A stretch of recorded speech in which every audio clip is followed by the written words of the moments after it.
Well, it actually started with a congressional race that took place in our in our district over a decade ago, and it just kind of brought a lot of interesting questions and conflicts and tensions to the foreground. And this was a little bit before we were very involved in the region, so I didn't have kind of a first row seat to this congressional race. But what it kind of triggered in my mind in terms of these dynamics between second homeowners and locals was something that always struck with me. It felt like a really potent seed to kind of explore broader social issues. And when I started really hunkering down and writing this novel during COVID, I mean, that's a moment when everybody was fleeing cities and going to these rural areas and really kind of shaping their character. And in a lot of ways, that's positive. And there's also, kind of a negative tension and not always well received. But I wanted to kind of play with that idea of like, well, what does that mean if you're a part-time neighbor, and how do you relate to each other? And how do you, and what might happen when you're in unexpected proximity with someone who's so different from you, and especially around something like a congressional race, which, makes this feel so urgent. So it follows a large cast, which, I think in retrospect, I would never recommend to a writer, especially for their first novel, but it's the way that it unfolded because I wanted to approach this from a lot of different angles. And so I have several kind of part-time or second homeowners, and then a local family. And so, and they're all kind of connected to the two candidates. So one of them is a Chip Riley, longtime local pub owner and town supervisor. We also follow his wife, Diane, who's a religiously devout real estate agent who kind of accidentally becomes the real estate agent of choice for this group of gay second homeowners. We also follow their sons, Joe Riley, who recently lost his best friend to an overdose, and their younger son, Will, who is a recently out college student. And he actually kind of falls in with the social circle of his father's rival. That's Paul Banks. And so we follow Paul, we follow his older, wealthy husband, Stan, who really sees this race as a way to kind of give purpose to some pain in his life. And we follow some of the other second homeowners, Eric, who has a unexpected encounter with a local farmer that kind of changes the way that he sees the region, sees his role in it, and starts to kind of look differently at the way that he and his friends have kind of come in and the way that they're shaping it. And then we also meet other people in their circle. So it's a way to look at what happens when people cross their social barriers and paths, and the way that their loyalties to their family, to their friends, to their politics gets challenged in this situation. I also fictionalize the town. So the town of Griffin, it doesn't, it's not in a defined state. And I intentionally made it that way because it kind of speaks to so many different people's experiences all over the country. I mean, this is a dynamic that everyone has seen or is aware of and or experienced themselves.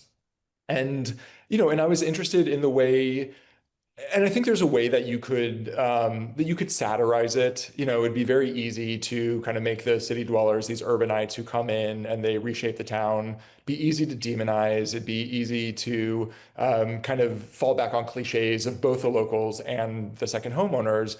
And that ultimately was less interesting to me than the possibility of some real genuine connection, and also to portray, both the local population as getting benefit and having positive experiences, or at least a change in perspective based on their encounters with urbanites. And conversely, to have these urbanites really change the way that they think about their role in a community, to recognize kind of what changes they make, um, and to uh, and to challenge the way that we think about neighbors, even if they're just part-time neighbors.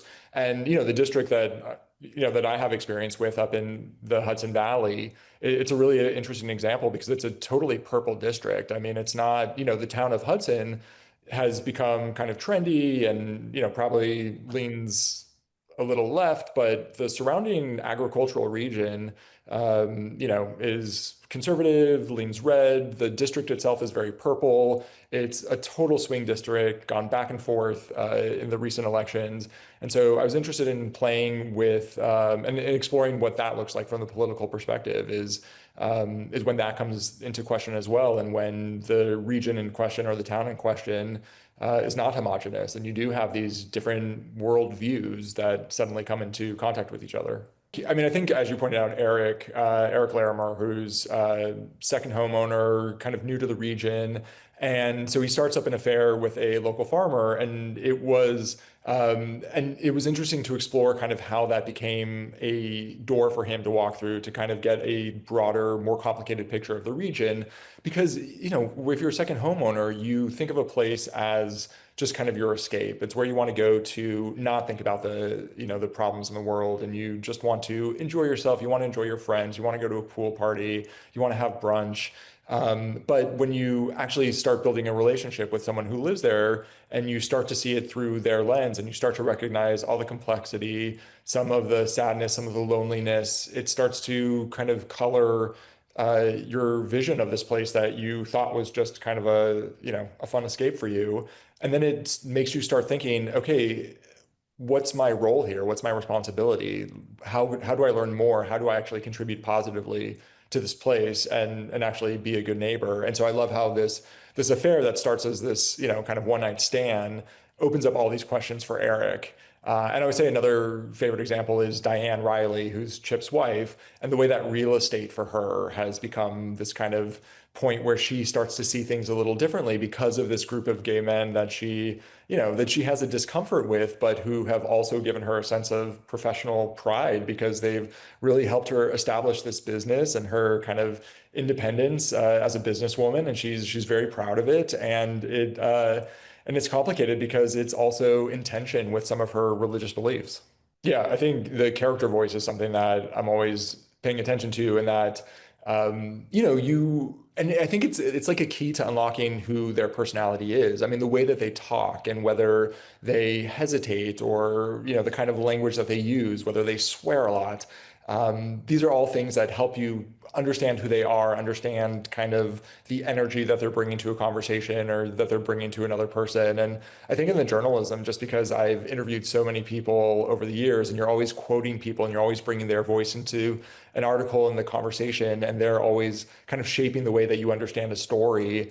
I kind of approached my characters as if I had interviewed them, and these were the quotes they were giving me for this particular situation.